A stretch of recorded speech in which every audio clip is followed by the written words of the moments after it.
All right, so this week we got part 2 of verse 2 for the Market Square update in Pax Dei, and that is adding an entirely new system known as the Grace system. It is a new type of account-bound currency. There's a lot of intricacies to it, but this is only the initial implementation. So we're going to talk about all of that and a whole lot more. So hello and welcome back, all of you amazingly professional consumers of Pax Dei and Pax Dei related content out there.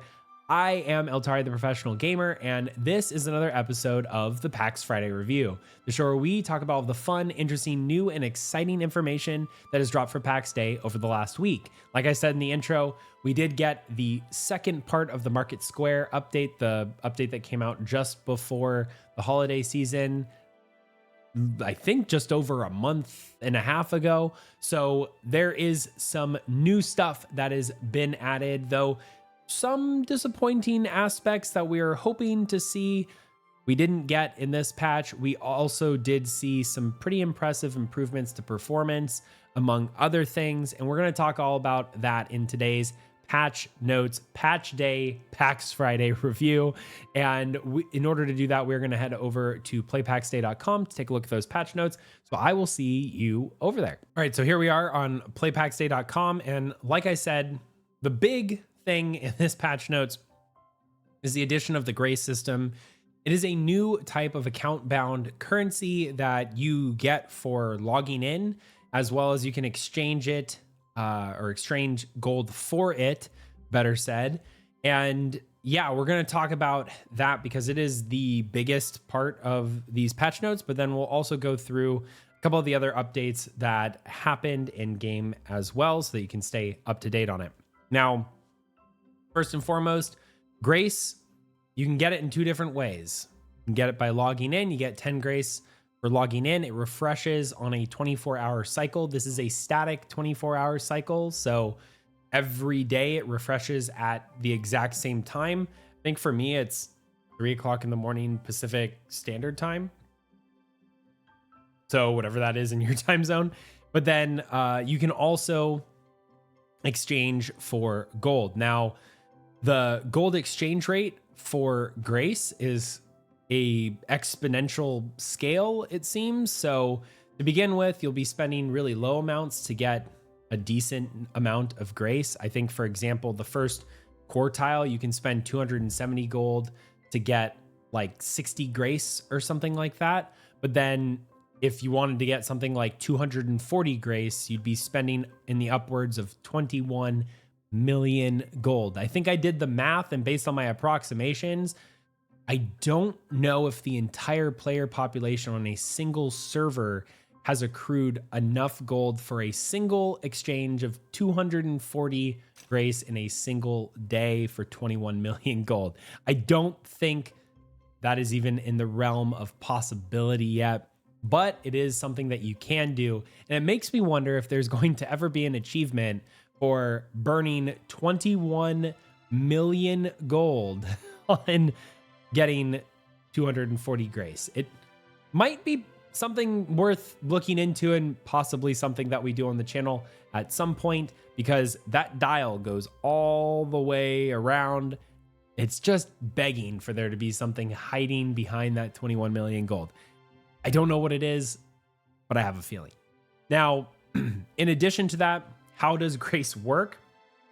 Once you get it, it gets put into a pool. You can access that by accessing what used to be the teleport to shrine and summon body key. I believe that was T by default, but you can obviously rechange the key bindings. But it is that default wheel. But instead of just having those options, now you can also access the crafting and gathering menu for those types of miracles. And the miracles can do several different things. For gathering, you get effectively a bonus for 1 hour. I'm still trying to find out exactly what that bonus is. I think it might be like 20% of whatever you gather, but there is a percentage chance, not even a percentage chance, there is a percent that you get additional resources from it. And you can see it in the video that we showed up around here somewhere. So you are getting an extra amount. And in fact, this is actually really useful, especially early on, because it looks like it is also awarding hardwood when a tree otherwise might not be giving hardwood.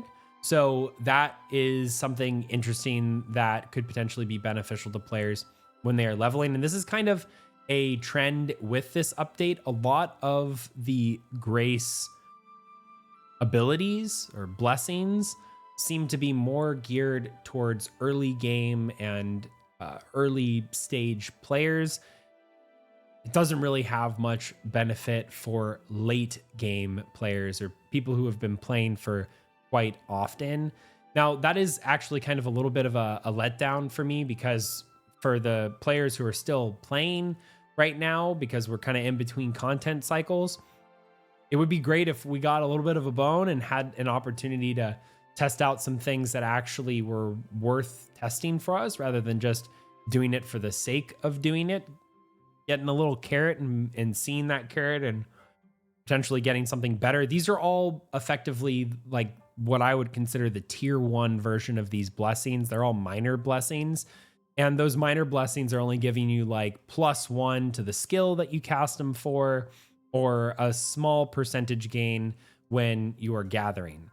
There's also something critical that was missing from this update, and that was the traveling blessings or traveling miracles, the ones that allow you to teleport to different locations.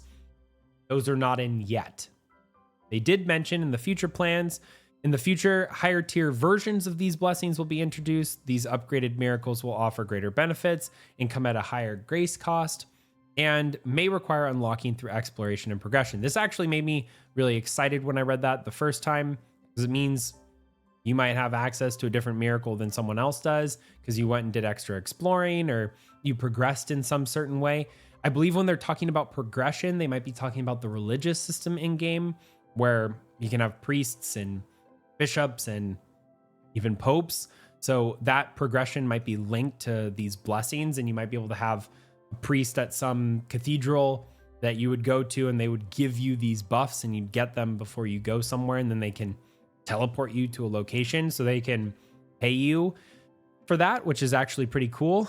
But they also plan to introduce other types of miracles, such as the ones to facilitate traveling. So the traveling miracles are still coming. They just weren't included in this update for whatever reason that is. They didn't really give one. Miracles are just the beginning of what Pax Day has in store. Let the divine guide you on your path. Cool. So that is the grace system and how it works. You spend grace in order to cast one of these miracles. Now, for traveling back to your home shrine, or the Petra Mea ability, it is now a miracle, just like summoning your corpse or summoning a party member's corpse. All 3 of those do not cost grace. They are free to cast. That does make me wonder if they are going to cost something in the future, though. Otherwise, why would they exist in this system? Let me know in the comments what you think could be a cool way to integrate in that type of payment system. Maybe you get like more revives, or you can revive multiple members at the same time for a higher grace cost than 0. That would actually be pretty cool. Or maybe you can boost the summon corpse ability so you can get the corpse from further and further away. Either way, really cool that we had these added, and I think they're supposed to add more value to gold. However, I think it was really a missed opportunity here by Mainframe, because a lot of these miracles are things that are designed more for early game players, it feels like, not necessarily the late stage ones like many players are currently in this wipe cycle. So there really isn't any additional add for gold, and we're still really trying to find out what things cost in game. I do think that this will balance out during the next wipe cycle, where players, even with these minor miracles, will actually have real value added by using them, and that will add a lot more of a equilibrator when it comes to how much gold things should cost. But it's also a little difficult to do pricing here as well, because it is almost an exponential growth in an exchange rate as you go. So it's not a there is no grace to gold ratio, because depending on how much gold you converted into grace any given day costs differently. So the exchange rate is a variable exchange rate, which makes it even more difficult to price certain things. We'll figure it out at some point, though, I'm sure. Now, continuing on into other changes, markets, they fixed a bunch of issues, especially with the UI and some crashes that can occur. And I think the overall overarching theme for this update is that they did a lot of performance improvements. And the reason why I know this is before the update, when you looked in the direction of the Golden City, the game's frames would die. And we do this every single time. It's part of how the Golden Company tests. We're trying to push the limits of the game so that when the game actually comes out, we know that the game is able to support kind of the goals that we have or the goals that other players might have in building really big, really cool builds and cities and all of that. After the update, no drop of frames. It was really, really cool to see. I don't know what facilitated that. I know that there was a bug with flowers of all things that were causing massive performance issues, but those have been fixed as well. They also fixed an issue that erroneously caused unsupported building elements to highlight green. That was really, really annoying for a point in time. You'd keep on seeing it's green, but it wasn't actually green. For crafting and resources, they fixed issues with some just gemstones, material mesh issues. They fixed some performance issues when dragging items in inventory. It was kind of interesting. I had that happen to me once, like some dropped frames while dragging something. Fixed an issue when entering a crafting menu could cause a hitch in the system. Again, they fixed a lot of stuff when it comes to the marketplace and having some faulty actions occur when you were interacting with the market stall UI. For combat and world interactions, they better prioritized the proximity based on aim location for what you're interacting with. They fixed an issue where Hurt 2 was proccing incorrectly. It was the chance for it to proc was not actually what it was supposed to be. They prevented the use of items in the hotbar while the inventory was opened, or they fixed an issue that was causing them not to be usable while the inventory was open. The transition animation when falling now appears more natural. I can confirm it's one of the first things I noticed when I jumped into the game, pun intended. Fixed an issue where resource harvesting would sometimes continue when switching between tools. Kind of funny when you're using an axe and you switch tools and it was still axing, but it wasn't an axe. Updated animations to play when teleporting to the Pax FriDEI. You're no longer yelling at the sky. You're kind of lifting your hands up and hoping the divine carries you away. They fixed various PvE sites to prevent NPC spawning in unintended locations.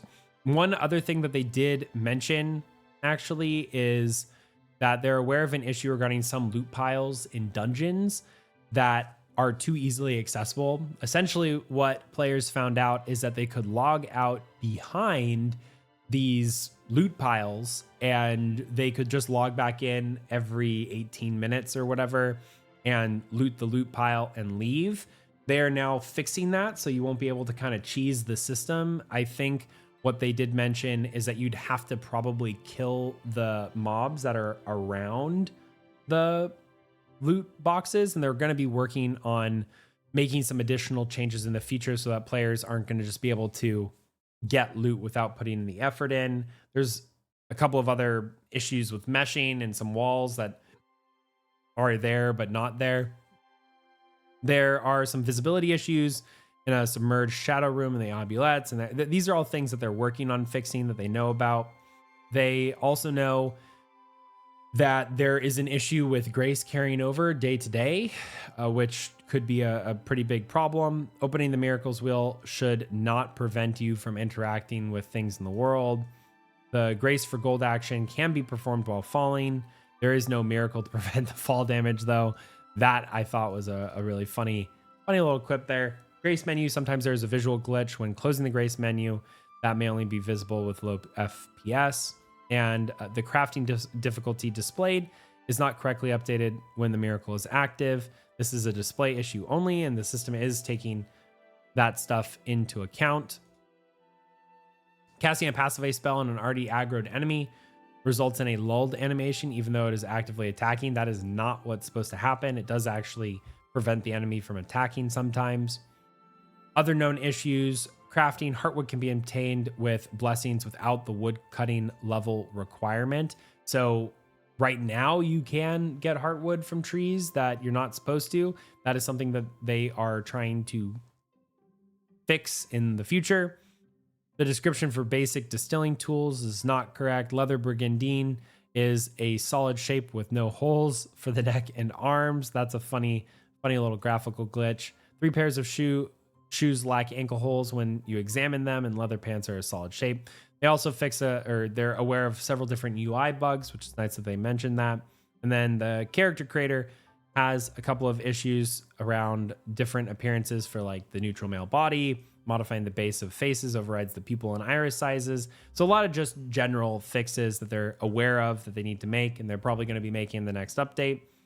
And then some other various things that show, like summon party corpse and summon player corpse, now don't indicate whether or not there is something available in range that you'd actually be able to pull. It is supposed to say that. Humanoid NPC eye movement is visible even when they're dead. The moon and stars are no longer rotating. It seems like the world kind of fell apart here for a little bit. Double clicking on a custom map marker on the map while a waypoint has been set will move the waypoint to the marker. That's not intended. And the early access version of text is misaligned. So a lot of things that they know are some issues, but then we also got a couple of really good updates. The performance has markedly increased on this update. Now, in terms of whether or not I think it is enough to come back and experience, I think if you're on the fence here, probably still not worth coming back to check out just yet. But that is okay, because we are here to keep you updated on all things related to Pax Day. So if you haven't done so already, don't forget to hit that like button, subscribe so that you can get notified whenever we come out with new Pax Day or Pax Day related content, and share this video with any of your friends who are looking to stay updated. 2025, I still remain on this steadfast. It is the year of Pax Day. There's a lot of exciting things that I believe are going to be coming out this year. And we have a video coming out very, very soon talking about kind of our wish list of things that are hopefully coming out in 2025. And we can back that up with some evidence as well. So I'm looking forward to sharing that with all of you. And we have a lot of new things coming out on the channel too. Some fun, exciting news to come, but I will hold that now for another video. So I will see you in the next one. And until next time, I am Eltari, the Professional Gamer.